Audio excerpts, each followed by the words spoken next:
Տիկին Ղազարյան, շնորհակալ եմ, որ խոսեցիք արցախցիներին թիրախավորելու արատավոր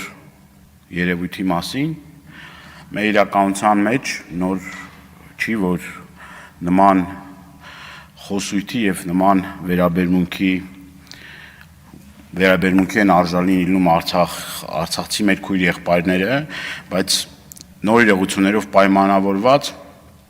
մեր հայրենակիցները շատ հաճախ թիրախավորվում են դպրոցներում, թիրախավորվում են պետական հաստատություններում եւ սա լրջագույն խնդիր է, սա պետք է մեզ բոլորիս մտահոգվելու եւ արագ սրա դեմը առնելու։ Ես ասում եմ, հիմա խոսում եմ արցախցիների հետ կապված, նույնը կարող լինի նաև ուրիշ մարզի կամ ուրիշ շրջանի հետ կապված, ինձ համար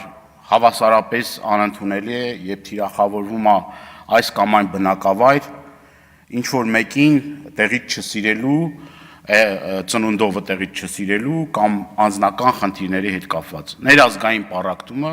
մեր համար ազգային անվտանգության խնդիր է։ Եթե մենք այդ խնդիրը չլուծենք, մենք դատապարտված ենք ձախողման եւ մեր պետությունը երբևիցե չի կարալու այս խնդիրը առանց սրա հաղթահարման ես մեր ապագան չեմ պատկերացնում եւ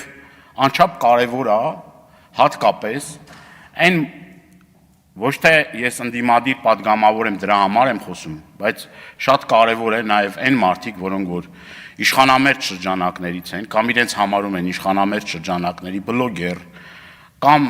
որոշակի առումով ակտիվիստ, այնպիսի հայտարարություններ չանեն իրենց խոսույթում, որը մեղմ ասած անընդունելի եւ ոչ միայն մարդկանց թիրախավորում են, իրենց պատկանելիության համար ամենակեղտոտ, ամենազազրելի արտահայտություններն են իրենց թույլ տալի ասել։ Եվ ինչքան էլ որ հաղորդում աներկայացում հանցագործության մասին, այդ մարդիկ մի անգամ չեն կանչվում հարցաքննության։ Ու այդ անպատժելիությունը ծնում է նոր հանցագործություններ, նոր լկտիություններ։ Բայց ես ուզում եմ նաև այլ բանի մասին խոսել։ Անկախ նրանից, դա կլինի իշխանական, ընդդիմադիր եւ նույն ձևով հանդես գա, պատժի արժանանա։ Պետք է պատժի արժանանա, բայց կրկնում եմ շատ հաճախ այդ մարդիկ անգամ չեն կանչվում հարցաքննության եւ շարունակում են իրենց գործունեությունը։ Եւ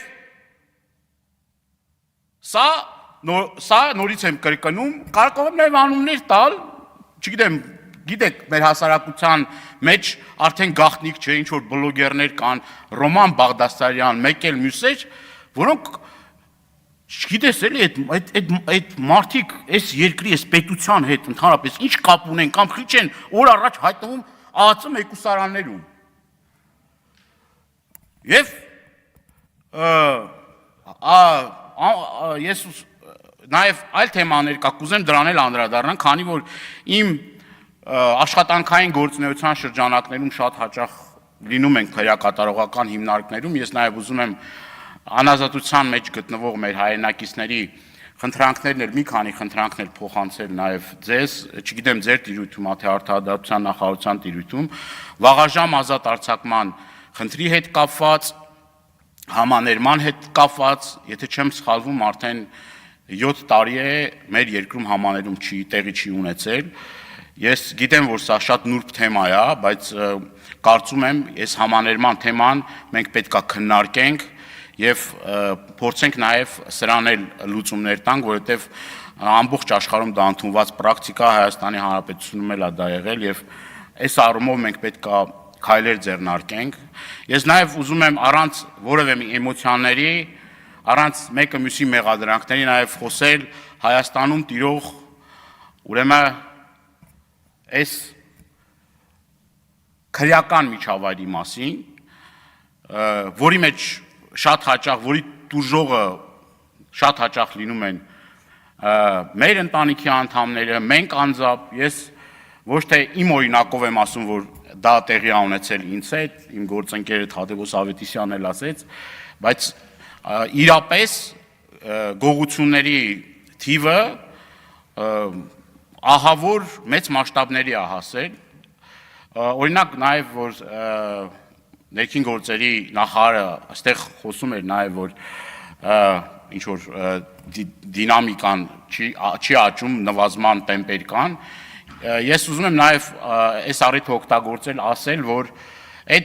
եթե նվազման տեմպեր էլ կան, այդ նվազման տեմպերը դա նրանից է, որ շատ ժամանակ չեն վստահում իրավապահ համակարգին։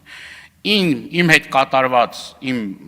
մեքենան 5 անգամ թալանել են, 3 անգամ ուրեմն հաղորդում եմ ներկայացրել հանցագործության մասին, 4-րդ անգամ որ եկան ասին, որ մեքենա թալանել են, ասի խու մարդ բան չի տեսել, որ թալանել են, շուշուտ ասի, վարորդից ասի գնա այդ հարցերը լուծի մեքենայի, որովհետև արդեն ամաչում եմ, էլի չի կարա տենց բան լինի, որ այսինքն մենք արդեն ամաչում ենք, էլի հաղորդում տանք հանցագործության մասին, ամաչում ենք, որովհետև չի լինում սենց, էլի, համ վնաս կրես, նաև վերջին դեպքի մասին եմ ուզում ասել, նաև որ տեղի ունեցավ նաև մեքենան այրելու հետ կապված իմ փորձի եւ մինչեւ հիմա էլի որևէ մի նորություն չկա կամ որևէ մեկը օրինակ թե քննիչներից թե իրավապահ համակարգից չի զանգում եւ ասում օրինակ ձեր գործը էս փուլում է մենք էս գործողությունները արել ենք եւ արդյունքի չենք հասել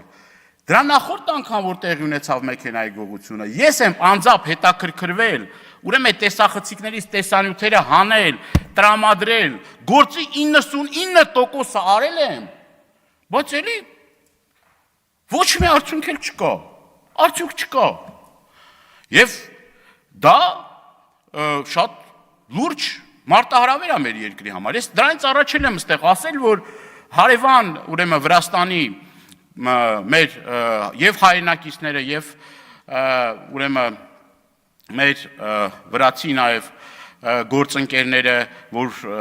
գալիս են այստեղ ուրեմն Հայաստանի Հանրապետություն վրացական պետհամարանիշներով այդ էլ է խայտարակություն մարդկանց պետհամարանիշները ուրեմն գողանում են եւ էլի այդ on-line հարթակներով բանով սա նաեւ սրա մասին ես նաև իմ առաջարկներ եմ պատրաստում ներկայացնել, սա մեր համար անընդունելի է туриզմի զարգացման եւ այլ առումներով, եթե մենք մեր հարևան երկրի համար ուրեմն մի միջավայր ենք ստեղծում, որտեղ որ կարող են անպատիժ այդ գործողություններն անել, վաղը միսօր այդ մարդիկ արդեն կհրաժարվեն Հայաստան գալուց։ Եվ այս խնդիրներ պետք է լուծվի։ Էլի շատ խնդիրներ կան։ Նախորդ անգամ էլ ես ասի, հիմա էլ եմ ասում, ամեն Բաքվում ուրեմն այդ զակլատկաները, որ կան, մենք բազմաթիվ ահազանգներ ենք ստանում կրթական հաստատություններում արդեն այդ թմրանյութերի շրջանառության հետ կապված։ Մատաղ սերունդը ուրեմն այս պահին փաստորեն շատ խոցելի վիճակում է հայտնվում։ Այդ դանակահարության դեպքերը որ տեղի են ունենում, որ նաև դրա հետ կապված, որ ամեն մի, ասում եք, խոսակցություն, ամեն մի, այսպես ասած, ուրեմն տարաձայնություն, այդ հարցերը լուծվում է դանակահարության կամ սպանության եղանակով։ Եվ այն օպերատիվ աշխատանքը, որ պետք է տեղի ունենա, որ բանը չհասնի նրան, շատ ուրեմն հանցագործություններ պետք է կանխվեն, պետք է բնում ճնշվեն, այսինքն այդ աշխատանքը պետք է տարվի, որ գործը չհասնի դրան, մենք այդ պետք է կանխարգելիչ աշխատանքները անենք, մենք պետք է մանկապարտեզից, դպրոցներից սկսած մենք պետք է այդ աշխատանքները կատարենք մեր ուրեմն երեխաների մեր ազգաբնակչության հետ այդ աշխատանքները պետք է անենք եւ պետք է շատ խիստ պատժի արժանանան գողություն անողները։ Իրանց օրինակ պետք է այն մարդիկ, որոնք որ գողություն են անում եւ պատիժը քիչ ա լինում, ինչ որ նաեւ այնտեղ գումար կա, այդ գումարը մուծում են եւ ոչ մի խնդիր էլ չկա, այսինքն պատշաճապը պետք է ավելի ուրեմն խիստ դարձվի, որ դրա գայթակղությունը չլինի։ Շնորհակալ եմ։